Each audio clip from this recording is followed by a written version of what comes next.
अस्सलाम वालेकुम। उम्मीद है कि आप सब खैरियत से होंगे। पुराने ज़माने में अगर किसी एक जगह पे किसी एक इलाके में कोई ऐसी वबा आती थी जिसकी वजह से वहाँ के रहने वाले मुतासिर होते थे, तो आम तौर पर वो किसी एक मखसूस इलाके में लोगों के लिए तकलीफ़ पैदा करती थी।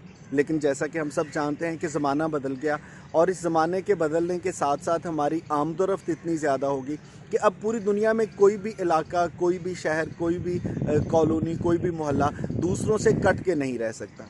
अब इसका नुकसान ये होता है कि अगर खुदा न खास्ता किसी एक जगह पर कोई एक वबा आती है तो वो फिर फैल कर दूसरे इलाकों में बहुत जल्दी चली जाती है।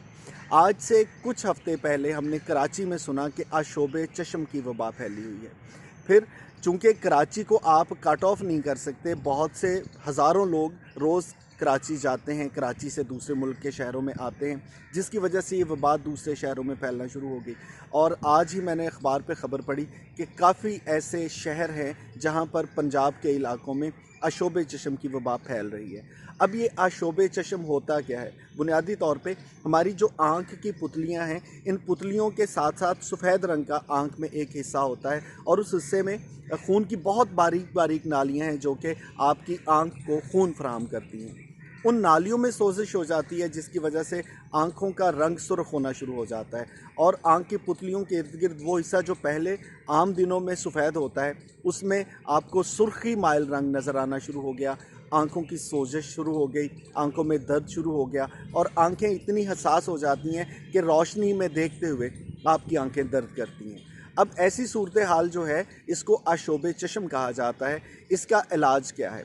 सबसे पहले तो एहतियाती तदाबीर में ये चीज़ शामिल है कि चूँकि ये एक वबा है जो कि एक से दूसरे शख्स में मुंतकिल हो सकती है, सो ऐसे अफराद जो कि खुदा न खास्ता इसका शिकार हो चुके हैं आपके घर में, आप उनसे जिस्मानी तौर पर मेल मुलाकात से कुछ गुरेज करें, उनसे हाथ मत मिलाएं, उनसे गले मत मिलें और उनका जितना भी सामान रोज़मर्रा की ज़िंदगी का है, जिसमें उनका लिबास भी शामिल है, जिसमें ख़ास तौर पे उनका तौलिया शामिल होगा, उनका बिस्तर शामिल होगा, उसको अलग कर दीजिए ताकि बाकी लोग महफूज रहें।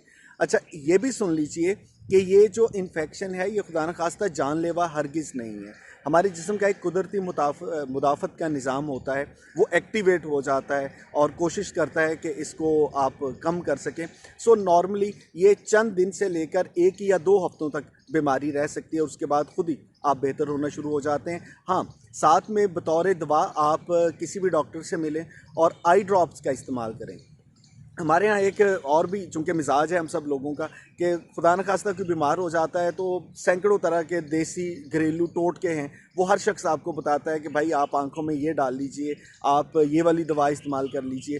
कोशिश करें, मेरी तजवीज़ है कि किसी भी दवा को इस्तेमाल करने से पहले एक बार डॉक्टर से मिल लें और ये कोई इतना महंगा ख़र्चा नहीं है। यानी कि अगर एक डॉक्टर से आपने आशोब चश्म की दवा ली है और ये आपको आई ड्रॉप बता दिए गए हैं तो खुदा न खास्ता एक के बाद दूसरा शख्स जो है वो भी उसकी मिकदार में कमी बेशी के साथ उसको इस्तेमाल कर सकता है। लेकिन एक बार ऑथेंटिक डॉक्टर से पूछ लें कि कौन से वाली दवा एंटीबायोटिक या कौन से वाले ऐसे आई ड्रॉप हैं जो कि आपको इस्तेमाल करने हैं। बाकी महफूज रहें। इस तरह की वबाएँ जो हैं वो पूरी दुनिया में फैलती हैं। ऐसा नहीं है कि ये बीमारी सिर्फ पाकिस्तान में, पूरी दुनिया में बहुत से वक्त में बहुत सी जगहों पे इस तरह की बीमारी सामने आ जाती है।